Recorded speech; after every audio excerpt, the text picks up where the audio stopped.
and welcome back to the Irish Hunting Podcast, the number one place for your hunting, fishing and country sports stories from around the world. Stick on the kettle, crack open a beer, pull up the feet, relax and enjoy.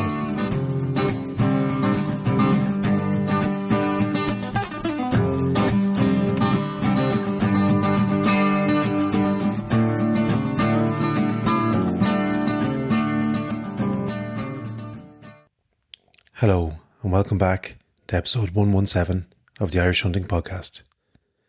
This episode was brought to you by Game Cooling Ireland. For all your game cooling needs, visit gamecooling.ie.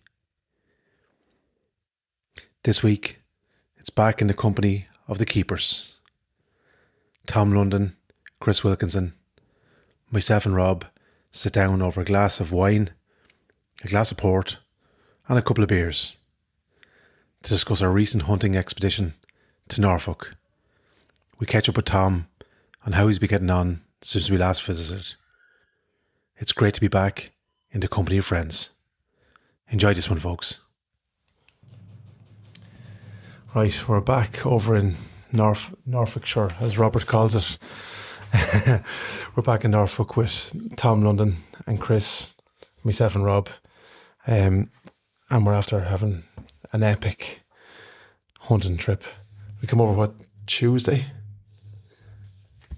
Yeah, so we flew in Tuesday from Dublin to Stansted. It was reasonably handy. Little bit of a hiccup when we got. I actually didn't know until I put my hand in my pocket in the car park and pulled out a shotgun cartridge. So that's another one that we've tried to sneak ammunition across the border. But we arrived in and Tom had set us up with a hotel. Yeah. And so, no, leave that there. I'm just going to say that this is actually the second. This is what I have to deal with. He's forever giving out to me, isn't he? A fucking shotgun shell. But we got over here in one piece. And in fairness to the lads, they've looked after us fantastically well for the last couple of days. As you can probably see by Tom said, will you have a glass of port? And true to form, he poured me a full wine glass full of port. So this should go reasonably well. Tom, come here to me. I suppose since we first met nearly a year ago now, we were out today and we seen your was not newborn now, year-old. Yeah, she's now coming up for year-old. 2 weeks. How time flies. Can't believe it's almost, it's well over a year ago now since we were last over here, but I know you're flat to the mat both in work and with the drives and so on. But I suppose since we last met, what's been going on? How have you been keeping? Yeah, fine. Yeah, we've just all been good. Carrying on with our normal stuff, deer stalking and game shooting, and just carry on through. And obviously when you left, it was coming up to rearing season, so we carry on with the rearing, and then we get from the rearing into the shooting season, or we release, and then we go into shooting season, which starts we start around middle of September, and then carry on through till, day will be the last day. Now, we did say, I suppose, earlier on today, we've had the best year at our club. This year we released 350 pheasants, right? So just to put things in perspective, how many pheasants did you release last year? So I release on average a year about 3,500 to 4,000 pheasants, depending how the rearing goes, and then 7,000 to 9,000 partridges, depending on the season. We were just talking in the pub, where all great plans are made. I suppose over the last couple of hours, we've been talking, we're going to bring Tom over, let him look at our setup and decipher how we're going to improve it. It won't be hard, I don't think. But yeah, no, it's been an epic couple of days. We've had a fantastic time. We're going to kick it off, I suppose, right back on Tuesday. We landed over here Tuesday afternoon. Oh, Wednesday. Sorry, Wednesday afternoon. Yeah. That's fucking port hitting now early. Wednesday afternoon, and we went straight out with Trevor and Chris. And Chris is going to have a couple of words about some of the small bucks you're after shooting, Rob, in a few minutes. But we got right on it pretty quick. So Trevor brought myself out, and Chris and yourself. And I think on the first night we got off to a good start. Yeah, so from myself and Chris's perspective, Chris knew I asked, is there any chance I could hunt muntjac? Because last year I got a really good Chinese. Yeah. So we went after muntjac, and Chris knew, the fire nearly blew up there, lads. Chris knew and Tom knew where there was a nice muntjac. So we went out and we were having a look for him. He wasn't there at the time, isn't that right, Chris? Yeah. Tom, give Chris the mic there so he can have a chat with me here. So he wasn't there at the time. So Chris brought me to another spot, and there happened to be 2 muntjac out grazing. We stalked around for a while. There was lots of sign, wasn't there? Yeah, there's a lot of muntjac where we went. Yeah, you could see the footprints where they'd been walking. Yeah, and even you took the time to explain and show me the different footprints between, because I'd never seen roe footprints before. No. So you were showing me muntjac and roe. Even you have red over here as well. Yeah, muntjac roe, red Chinese. Not a lot of roe, but Yeah. we see some today, didn't we? Yeah. But yeah, they'd all been through that part we went. Yeah, and then there was actually a bit of a miscommunication. I thought I seen one halfway up the ditch, and he said, no, you can't shoot there. And I was looking going, but why can't, there's plenty of backstop. And he goes, no. So I eventually went, no, look, you know the ground, let's leave it. We drove up and I actually seen where they were, and I went, oh no, you can't shoot there. So you're 100% right. We stalked in, and I managed to harvest 2 muntjac. Yeah, so it was a really, really good stalk. What type of muntjac? There were 2 does. But I'm not finished my story. Okay, Anthony? Then we went back at last light, and Chris managed to get me on a beautiful muntjac buck. What would you reckon? We'll say bronze. Okay, silver. Yeah, we think it'll go silver, yeah. Silver. Yeah. If I had the brow tines, it would. If I had brow tines, it would go gold. Would it, Jay? But with the tiny little brow tines, I'd like to think it'd make a silver, Okay. which is it's a lovely muntjac. But obviously, someone else here won the size of the muntjac competition. But did he shoot the most amount of muntjac bucks, Tom? Get your hand away from me. Say that again. Say that again. So there was a little bit of crack actually when we came back. We got myself and Trevor were Trevor was in contact with you, Chris, and we knew you guys had shot something, and then obviously we were playing the game. I think between the 2 groups, you were messaging me saying, "I'm a bit out of breath here," and I said, "I'm out of breath too." So when we got back, I think Chris, you said that you knew by Trevor's. We actually said we'd be at the game larder. Yeah. And you knew at that stage we were after. Yeah, I knew from the message you sent that he was definitely up to something, yeah. Yeah. And he warned me, he said, do not tell them you're after shooting something. So I had to play the game. And I got on, I think, Tom, I think, called it earlier on. I got it on the biggest buck that was shot in UK ever? UK ever. No, a beautiful buck. It was, when I was chatting to you early doors, Tom, he doesn't know this, but the priority was Rob didn't get his muntjac buck last year. He didn't mind, I know, but that was the kind of the aim of the game, was to try and get a buck this year, because then we'd all have our 2 species and so on. So I was quite happy just wandering out. Yeah, I think that was the funny part of it, that you'd been messaging me leading up to this trip saying, look, all we're worried about is getting Rob his muntjac. And then you go out the first night and shoot probably one of the biggest muntjac to ever be shot on this estate, which is a massive gold. We have that on, we have that on record now. So knock off yeah. But it was. I suppose that's. I think between the 2 of you had 7 deer on the first outing. Yeah. Yeah. Just good going. It's savage going, and there was a fantastic amount of animals. You've some great ground here and some great guides. In fairness, Yeah, they do their job. That's about as much comment. No, I will give it to them. They're good lads. Yeah, very good. They know what they're doing. Absolutely. And the thing I like, I suppose you'll confer, when we're out stalking, especially with guides and so on, you know a good guide by how happy and how relaxed they are but during the hunt. But I remember I looked over at Trevor, and he was as excited as I was when the book came out. So Oh yeah, it's as great for us as it is for you. yeah, It's like the excitement when you get them on that deer, and it's fantastic. it's brilliant, and that's we've said it in the lead up to the show, and from coming over here, there's people you can absolutely recommend to come in. Two dogs are having a party, but yeah, you can recommend, and we would absolutely stand over anyone who wants to get over to experience this type of hunt. It's completely different than anything we've experienced. Isn't that fair? Yeah. It's a different type of ground, different type of hunting, but highly recommend. I'm not just saying that because you're sitting here. Thank you.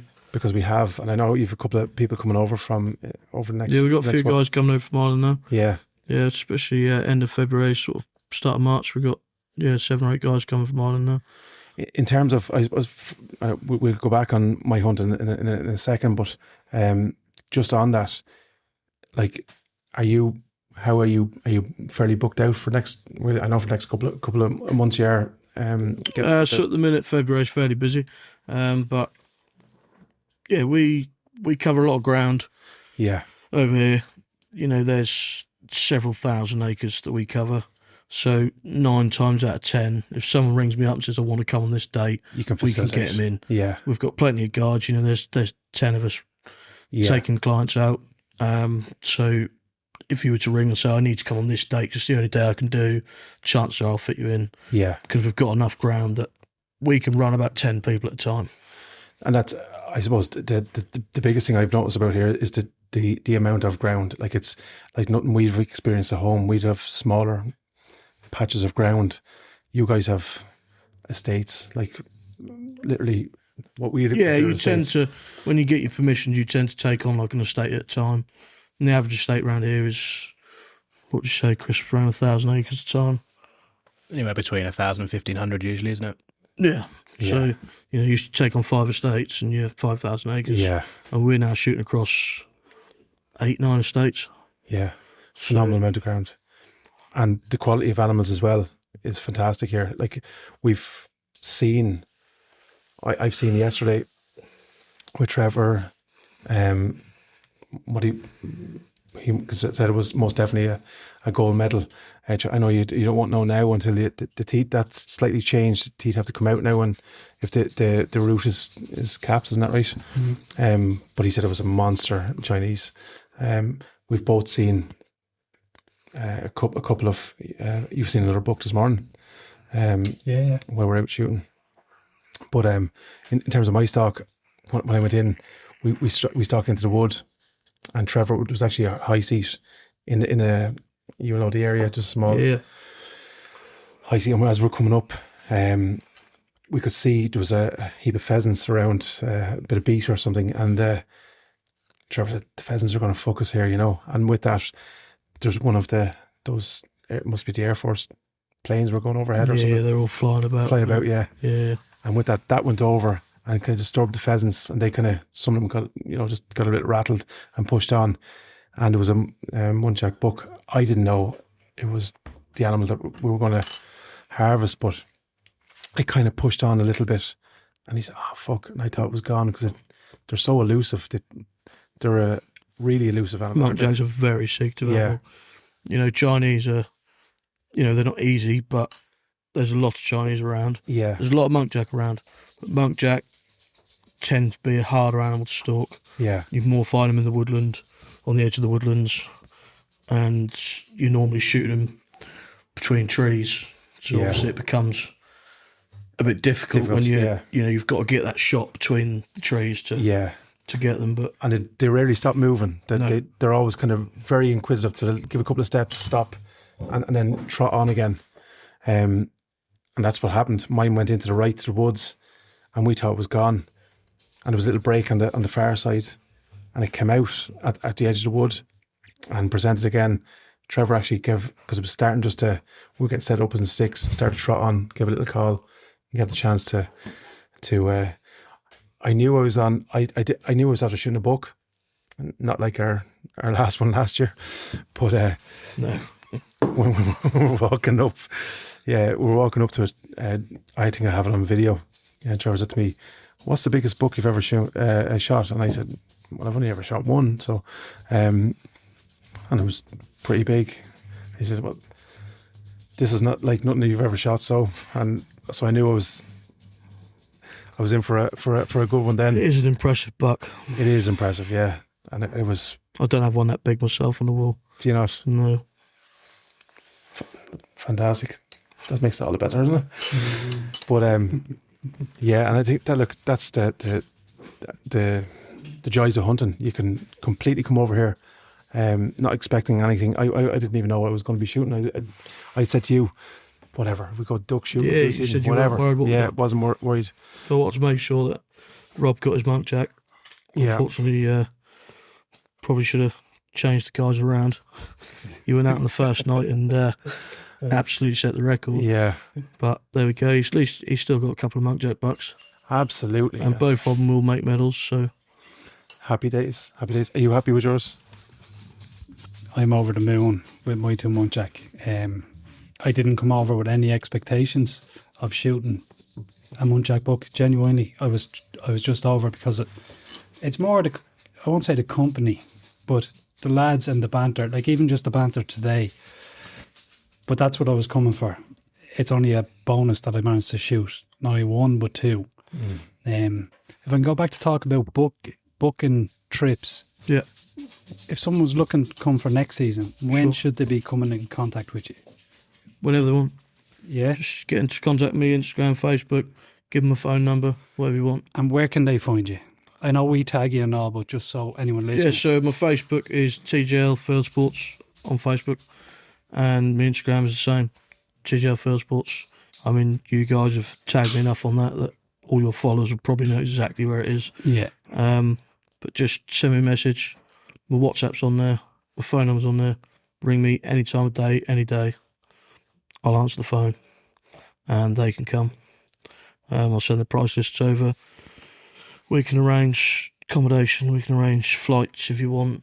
You know, if you wanted to literally just say, "Tom, I'm coming to Norfolk to shoot deer. I don't want to do anything. Leave it with me. We will sort flights. We will sort a hotel. We will sort your car. Sort your transport from the airport.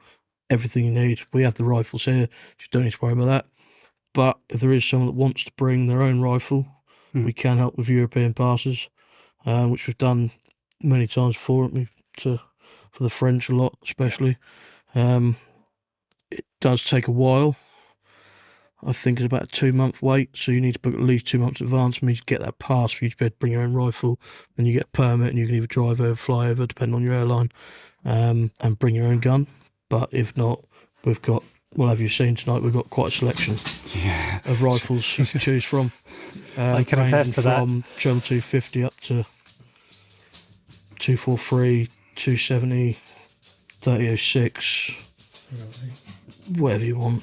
Yeah. We've got it. So far we're only after talking about the deer shooting aspect. What else can you provide? Because like in this couple of days we've done an array, but what else So can you provide? we do rough shooting. So we do walked up days. Like we said, prices for that. You know, normally over dogs, and you walk up the fields, and a bit like you guys do at home. I like to try and average sort of 30, 40 birds on a rough day. And then we can also arrange driven days, which is what you guys sort of experienced today. It was a bit of a finale today. So there was walking guns, there was standing guns, there was picker-uppers with guns. It was a big day. There's a lot of people shooting, but we can arrange proper driven days where you stand. We don't normally stand more than 10, but you can stand 7, 8, 9, 10. You don't really want more than 7, otherwise it's really going to cost you. So we can arrange driven pheasants, driven partridges. We can arrange duck flights, goose flights. Basically, any sort of shooting you want, we'll arrange it. We now have contacts in Europe shooting mouflon, seeker stags, fallow stags, red stags, driven boar. There's not a lot we can't arrange for you. And just on that, for anyone, let's say, at home in Ireland, this is not a scary experience. No. Like, you might think, oh, it's a big ordeal to get over to the U. It's a 45-minute flight. It's what, an hour and 50 to use? Yeah. Yeah, if you're taking it If handy. the traffic's bad. Yeah, Stansted to here is it's about an hour and 20, hour and 30. yeah, But obviously with the roadworks at the minute, it's a bit longer. But you can fly to Norwich. yeah. It's a lot more expensive, but Norwich from here is what, 40 minutes, if that, 30 minutes. So the way we did it, 3 hours, you're here. And I'm telling you, you won't regret it because you'll get shooting that you just don't experience at home. Absolutely not. And the other side of it is, I suppose, like you seen today. Like if anything, today kind of sums it up. I seen how you guys operate and looking after the people that essentially look after some of your stuff during the year, and that's a testament, I think. Talk us through a little bit of exactly what today was for people that don't understand. It's call it. So today was what traditionally we call a beaters day / keepers day. So it's a tradition at the end of the season. So the guys that all come beating. So on the driven shoots, you have a team of guns and you have a team of beaters. The beaters obviously drive the birds out over the guns for them to shoot, which tends to be the people that are paying, or guests, which we are here. We're a private shoot here, but we do have, my father has a commercial shoot down the road, which we sell days on. So at the end of the year, when the owners are finished, paydays are finished, we then have a day at the end of the season to say thank you to everyone, and they get to bring their guns, they get to stand. But it's called a beaters day, but the problem is obviously you have your team of beaters which all want to stand and shoot, so then you end up with no beaters. Yeah. So what we do is just invite everyone, / keepers day, so like, Chris and my other friends, Kai, Max and all that, they all come out and help out through the rearing season.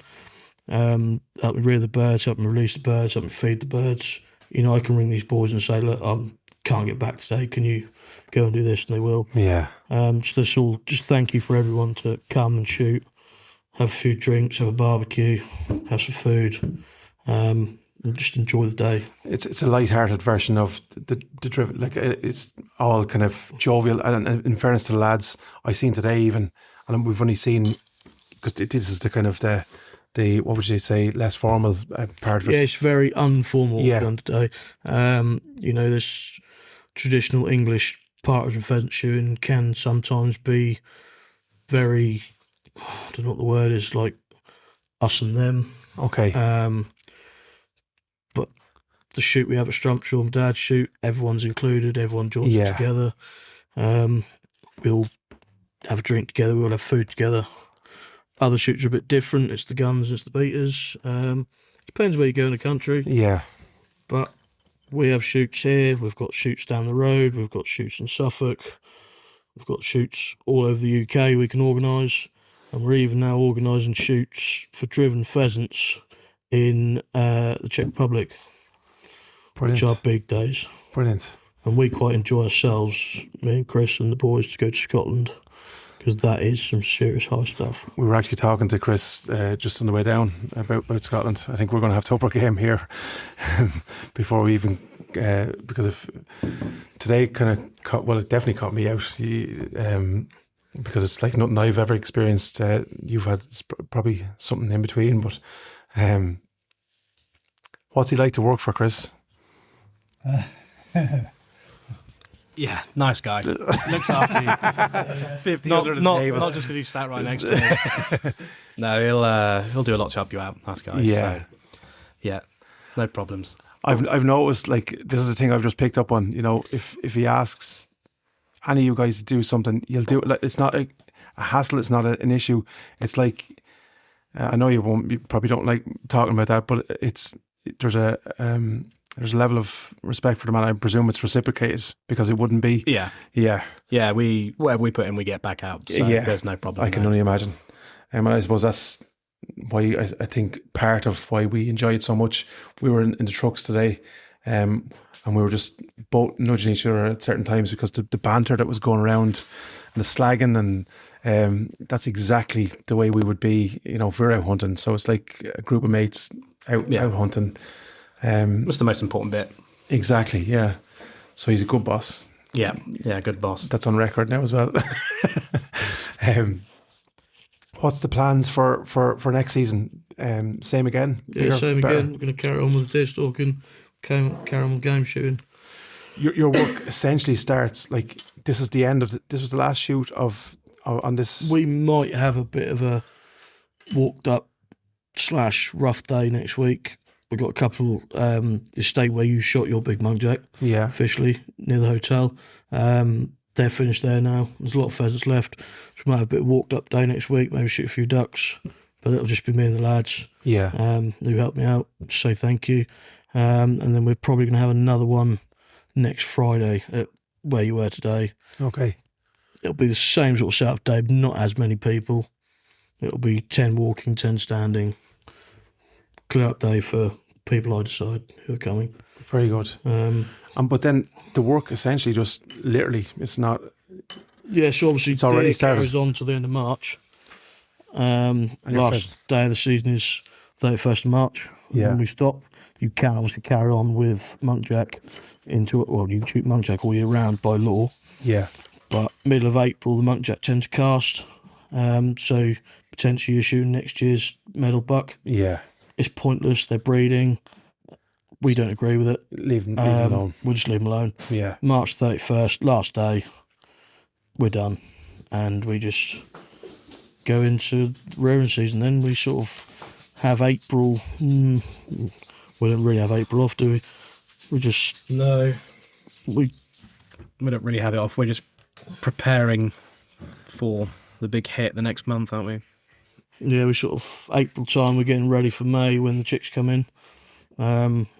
We buy chicks in on this shoot down the road at my dad's where we have that. We hatch all our own, and then sort of start of May we start rearing, and then it's right through then till sort of middle of August. Get the birds out, but then obviously looking after them on the shoot, and then come September we're into the shoot season again. yeah. So it's literally you're winding down today on one part, and preparation started again and we've seen some of the rearing houses. Like you said to me, I actually thought it was a house in the middle of the estate. See that over there? There's like see all these roofs in the distance. You know, it's phenomenal. Compared to myself and Nolly's set up at home, it's a little bit different, but it's hugely impressive. Just the sheer size and all the gas bottles outside the houses, and it's an enterprise, you know. Yeah, most of that's been taken down. The only bit that's left at the minute that you saw today is just the main sheds, and that's only for this shoot. If you go to my dad's rearing field, it's probably 10 times the size. There are about 100 sheds. It's phenomenal. I was actually a little bit, because like people were asking, you know, do you do a bit of rough shooting at home? And I said, yeah, but nothing like this. We walked yesterday, the four of us, and what did we put up? 30, 40, Yeah. whatever. So we put up like the range of wildlife you have is brilliant. Like we put up woodcock, snipe, partridge, pheasant, hare, Chinese watered hare out of the hedges. Like we seen an array of stuff. Now there was a bit of a bet going on that day. Am I right or wrong, Chris? No, you're very correct. There was a bet. There was most species. There was, yeah. And there was I suppose a pot of money supposed to be put in for whoever won that, but all that talk went away. Why is that, Chris? Because you won it. That's right, Chris. Him with his Chinese, his big gold medal. Look, today, I suppose what struck me from today alone was just the atmosphere and the bonding with everyone on the trucks. I know Anto said it was great crack, it was great banter. And for us, two Irish lads coming over, I thought we would have been like on the outside a little bit. The lads brought us straight in. In fact, they were slagging us more, which was great. I really enjoyed it. But to bring it back to our second day stalking, because we went hard on the bear the first night. What time did we all go to bed at? 2? Yeah, about that time. Yeah. And then the next morning, I met Chris. He didn't have a whole lot of sleep. He wasn't too talkative. All right. He brought us out and he said, so what do you want to shoot? Chinese. And I went, no. And he, Munchak? Yeah. And he goes, a Munchak book? And I went, yeah. And I could see his heart drop. He just went, you're... But in true to form, we walked for ages till he found me a book. Muntjac are the harder animal to shoot. Yeah. They are a lot harder to stalk than a Chinese. And in fairness to him, he got me on it, and he was working his way through the reeds from left to right. We actually seen two, didn't we? And it was moving to the right, and I managed to put a shot on it, and it dropped. And even as we were walking up, a doe broke from the brambles just behind it. So I think that the bucks are starting to chase the does again. Yeah, they are at the minute. Yeah. It's that time again. Muntjac sort of tend, they don't breed all year round, but they'll tend to breed 3 times a year. Yeah. So quite often you can use the buckload cooler and you can stop a buck, or you can call a buck in, which is probably your best bet sometimes. Hide up in the wood, sit with the cooler and let them come to you. Well, It's a brilliant type of stock, and I think we all do a good bit of fox hunting here. It's the nearest, I suppose. They're halfway between a fox and a deer in terms of their movement and how they kind of dip in and out, and then how they act essentially in the wild. But and I look, in fairness to you, I will give you something, man. To shoot a buck that small takes a fair shot. So fair play to him, I suppose. He did have a fox though. He did have a fox, is right. Yeah. Look, Anthony does not have a UK fox. Okay. I don't. There's still time. Yeah.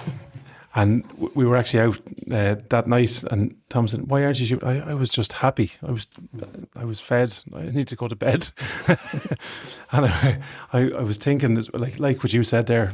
Chris was out with us all morning, but because we were in bed before he was. He had to go back to the game larder with all the animals and stuff, and do all that kind of stuff, and then get back up again and drag your arse around trying to find a Munchak. There was a sight in the morning.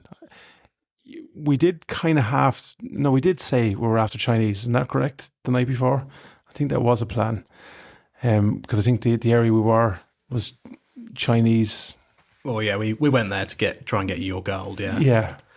Yeah, But no, managed to pull out a nice Muntjac buck, so can't complain. yeah, and there's plenty of Chinese in that cabbage patch area.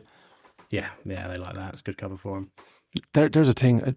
They are horrendously hard to spot, especially like I know when they're out grazing. You can get the movement, but when they bed down, especially like the cabbages were. So people don't understand. Like there's a field of cabbages, and you'd look across that and say, "Oh, there's nothing in that." Yeah. But as you're walking across glass, and you're literally seeing like a movement of an ear, and there could be, I think there was 9 or 10 in that little patch. Yeah, they like that. Yeah, they'll sit tight until they don't have to. Until they don't have to, and then when they lift, they're gone. Yeah, they won't hang about. Yeah, and I think that's especially that morning when we were out with Trevor, I think 9 or 10 in between the first field.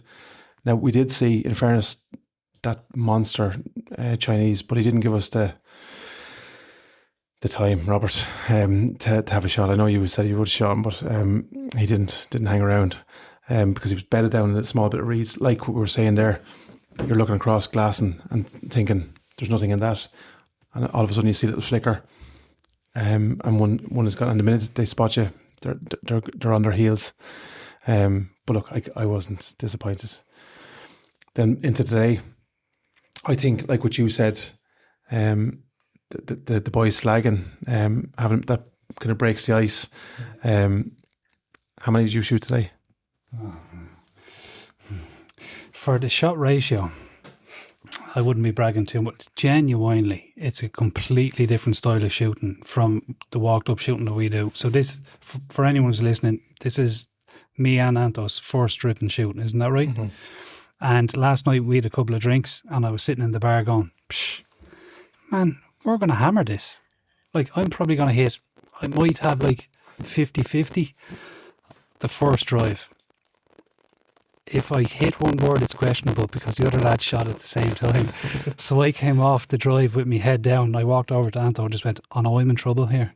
It's a complete, like, what speed do you think those partridge were moving?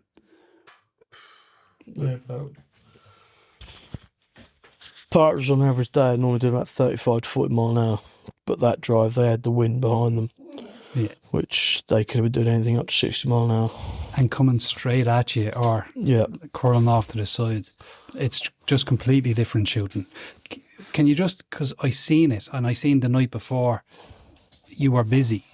So the logistics behind the shoot. Like, There's a lot goes into it. Like, obviously, you know, there's preparing everyone, organising everyone. There's the food that goes into it. There's the drink that goes into it. You know, last night, because it's the Beaters Day, you know, I do a barbecue and all that sort of stuff. So last night, me and the wife were off to the supermarket to get all the rolls, get the drink. There's the barbecue today. There's a lot of planning goes into it the week before. And what we do is we tend to decide what drives we're going to do. Then get to the morning and wake up probably don't sleep the night before actually, wake up really stressed and then change your mind completely and do it all different. It all depends on the weather. See, you know, your drives are pegged a certain way, but if you've got, say, a southwesterly wind where you need northerly wind, what you'll do is either move the guns around or say, I'm not doing it and do another one. I seen you doing that today, actually. Yeah. You push guns further around to the right. It's all on the day. Like, you know, there's a lot of stress goes into it the week before, but on the day you're like, no, we're not doing that, we're going to do it different, or we're going to move the guns around that side, and then it's all on your head as to whether it goes right. And I say that's huge pressure. Like if a dog runs in early, say from the beaten line and We pushes don't have on. no dogs running in early. Dogs are banned. But I seen, like, I suppose it's probably second nature to you two, but from our perspective, just the coordination of the beaten lines, how they all work. Just, can you talk, like, how do you roughly make a plan? And what type of crop do you like out the whole birds? Plan goes out the window every day. I can make a plan today for next week, and I promise you I'll change it on the morning. It's literally wake up in the morning, look out the window and go, right, it's raining, it's sunny, it's cold, it's wet, it's windy. An ideal day, if I wake up in the morning, it's cold and it's slightly damp and it's a bit windy, I'm a happy man. Yeah. If I wake up in the morning, the sun's shining, I say to my wife, I'm going back to bed. It's worst thing you can have. Birds will not fly into the sun. If you get the wind the right way, it's brilliant. Damp morning, the birds tend to hang in the covers a lot longer. So what you tend to do is you'll feed all week, and then day before a shoot day is not feed. So the birds go out in the morning to get their breakfast, and they're like, oh, it's not here. So they hang around the covers a lot longer looking for it, and obviously we get there in time. Covers we always use maize. Don't think you can beat it. A lot of shoots now got into these songbird covers and stuff because the government pays for Incentivising it, essentially. triple SIs and all that sort of stuff. It's very complicated when it comes to that. You know, we've got woods and strumpshaw we now can't release in because it's triple SI, which is like special scientific interest or something like that. We just use maize, woods, as you saw today. Partridges mainly in the maize, and then once I don't tend to shoot the woods till after Christmas. So we'll always shoot partridges out the cover crops up till Christmas time, and then we're going to hit the pheasants after Christmas. Because after Christmas, normally you've had some cold weather, the birds are strong, the birds are healthy, they're tailed up, and they're decent birds to shoot. Whereas if you haven't had some cold weather, a pheasant will not feather up and become a strong bird unless you get decent cold weather into him. Yeah. And then I suppose the big thing I suppose I seen today, and it was phenomenal. I think this probably sums it up. I know we're heading out for dinner and more drink. So, if you think the Irish are bad at drinking, you should come to Norfolk. But like that, there was a young man. I want to give him a shout out because he impressed the hell out of me today. What's his name? The 14-year-old. Josh. I was gonna Josh, say he is the up and coming star. Yeah, He's still at school, obviously. He helps us out on the room field every Saturday. If his mum and dad will bring him to the game farm after school, he'll be there. yeah, And as you saw today from his pictures, some of his work he's done, he's a lad that's going to go far in life. yeah. He makes stuff. He's not out with his mates, doing what he shouldn't be doing. He's at home making stuff. He even made a game cart for a local shoot the other week, and I've actually ordered one off him today for next season, because at the moment we use my father's, which holds about 200 pheasants, but I want one that holds 400. So our bigger days earlier on, I can get everything on there. Brilliant. And he's going to make me one. We both, because his dad was showing us pictures of some of the stuff he's like. I'm not over exaggerating. It's phenomenal for like he asked, I think, for Christmas. He asked for a welding table for Christmas, which I thought was just, and I one thing, we came back for a couple of beers after the shoot, and I thought this is right up my street. Like, I was just kind of listening, people were conversing, and there was a bit of banter, and he's missed a couple of days of school, for shooting. Very ill, yeah. But he was there. He said to his mum and dad, he said, "Don't worry, I'll pay you the fine." And his dad actually said to me, like, he's not he will pay, because he would, yeah, because he's enterprising. He's earning good money. That's what I mean. Yeah, he's 14 years old, and he's going for it. Yeah, he's a lad that's going to go far in life and have his own business, without a doubt. Like, from the age of, he's been working with us since he was probably 3 or 4 years now. It's probably since he was 10 or 11, and all the time, like, he's got his own beehives. He sells his honey. He turns up. He's like, "I've made this. Do anyone wants to buy it?" Yeah, and you're like, "Wow, that's actually really good, fantastic." And he's like, "I want 40 quid for it." And you're like, "No, it's worth 100 quid." There you are.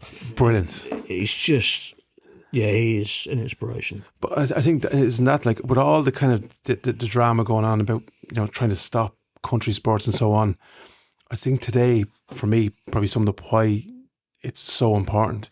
You've such an array of, there's older gentlemen there. Yeah. There's older women as well, like retired, and like you're sort of saying, that there's a great hobby, pastime, community spirit, community involvement for them. Yeah. And then you've the new guys coming through, like the likes of Josh. I think that's absolutely phenomenal. We were lucky Josh was there today, because obviously it was a school day, but his dad knows how much shooting means to him. Yeah, and how much he enjoys helping us with the rearing. He does everything with us from hatching right through to the shooting. So his dad understands, like, how much of a passion he's got for it. So he will let him take the day off school and pay the fine, which the Labour government have brought in, which is ridiculous. Anyway, we're not going to get into that. But if it was a weekend, obviously there'd be a lot more kids there. Yeah. But like you saw today, we range from the age of 80 down to 14. 14. And we're a very informal shoot here, and at Dad's, we try and get everyone involved. We're not one of these posh shoots, it's them and us. Yeah. Everyone's involved, everyone's part of the day. We don't want to be seen as, these posh shoots in Yorkshire and Scotland that are very much, rich people turning up. That's not the image shooting needs. No, and it's accessible to the ordinary working person, which we all are. I think that's the a really good message as well. Like today, we had, I presume, there was an array of people from all walks of life. I was talking to a pathologist. I can't remember. It was Steve, was it? He was. I was. You had guys there today that earn a basic salary. Yeah. To millionaires. Yeah, and everyone. Those guys there today that've got very successful businesses, and those guys there today that haven't got a very good job. Yeah. But my dad has always taught me, and I'm the same. We will always make our shoots accessible for the average working man. Yeah. We will not start going into these prices where, only the millionaires can afford it. I've been on shoots in Yorkshire, Scotland, where people turn up in helicopters and their driver turns up in a Range Rover, and it's just not what we're about. Yeah. We would rather everyone could come, everyone can have a nice time, everyone can enjoy it, and it's affordable. Yeah. In terms of a driven shoot, just for our listeners, roughly, what would it be for a day on a driven shoot? So in Norfolk now, you're talking, and I know it sounds expensive, but I promise you, with what goes into it and the price it costs us to put that bird over you, you're talking £40 a bird. Yeah. So if you were to have a 200 bird day, you're going to be talking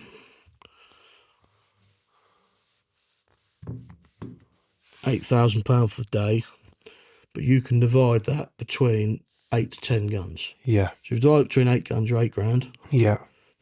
Sorry, £1,000 a So, gun. yeah. But if you divide it between 10 guns, you're £800. £800. Yeah. Which I know sounds expensive, but really, in the grand scheme of things, shooting it is cheap. No, we've looked at even before we got to know you, because it was one of our kind of to do, and like that £800 for every you get there, you have your couple of drinks, to get your cup and your stand and so on, and you have your grub at lunchtime. Yeah, in that day, everything is included. So you've got full hospitality on the day. So normally, all right, today wasn't an average day, but say you bought a 200 bird driven day at Strumpshire Hall, which is where Dad is. Yeah. So in the morning, everyone meet in the shoot room. We've got a lovely shooting lodge with all trophies in and stuffed birds that have been shot over the years or found in the woods, and a bar, and there's a 10-metre long oak table for everyone to sit round. 10 in the morning, you have bacon and sausage sandwiches, cup of tea, or if you want a port, you can have a port, depending how you feel. Then you'll go out, you'll tend to shoot a couple of drives, then we stop for what we call 11s, so you then have a few ports, soft drinks if you want them, sausage rolls, pork pies, venison sausages, that sort of stuff. Try and keep, we try and use the game that we shoot to feed the guns. Yeah. To keep in with that. Then you'll do another couple of drives, you'll go back, you'll have lunch, which could be anything, whatever you say. If you say to us, I want to come and I want a chili, we'll do a chili. You say I want to have a barbecue, we'll have a barbecue. You say I want to do a hog roast, we'll have a hog roast. And then do another drive, finish the day, and you come back to shoot room, a few beers, bit of tea, bit of cake. If you want to go for the meal for a pub, or we can do a meal in the shoot room. So if you want your own private meal, we can do that, or you can go to the local pub and we have a dinner there. Yeah. But we cater for everyone. It's one of the things I think a couple of people have said to me, oh, aren't you guys lucky to, be going, and we are blessed to know people like yourselves and be able to come over here. But I always say, like, sun holiday is not my thing, I don't want, it wouldn't be my cup of tea. This is what we do. And if you compare it, you get a couple of days over here, with your hospitality, your shooting, your bit of sport, and essentially a holiday. Now, I know we're going to go back tomorrow and try and convince the wives that we deserve a bit of a break over the weekend, but we'll see how that goes. But I cannot recommend it highly enough. And I'm not just saying that because you guys are here. Genuinely can't recommend it. We've had the time of our lives. We've met you guys again. I think we've become friends. I think we're trying to encourage you to come over to Ireland to experience I'll be there. The other side of the hospitality, and we're looking forward to welcoming you both, and Max and the guys and whoever else wants to come, and we'll return the favour, as I say. I'd love to come. We really will. We'll get there next season. Absolutely. Our little one's a bit older. Yeah, I know you've. We can both appreciate what you're going through at the minute in terms of trying to keep this ship afloat, and then the newborn baby and so on. And and thank you as well, Chris, both for last year and this year. No problem. My pleasure. It was really, really a pleasure. Anything you want to add? No, just want to echo Anto, and thanks to both of you. No problem at all, lads. Couldn't have done Pleasure more having for you us. here. Really is. And well, actually, one more thing. All we are is like a doorway to people in Ireland that don't know that this is here, and you can take our word on it. You will enjoy it. Yeah. So if you ever fancied, because I watch YouTube and the driven shoots, and I thought, genuinely, I foolishly thought, oh, I fucking hit them birds. Come over and test yourself. Come It's a different over game. It's a different game. Come over and test yourselves, lads. I guarantee you'll get hooked. All right? But for me, thanks a million. No, guys, generally, thank you for coming. And like you say, I felt that we've developed a friendship, and that's why I want you guys over. And it's Yeah, we have a great time when you're here. Absolutely, because it's been fantastic. I couldn't, we're going to talk, we're going to do a whole podcast on the whole experience. And so I know we dipped in and out of it there, but thanks a million again. No worries. Thank Really you, appreciate it. guys.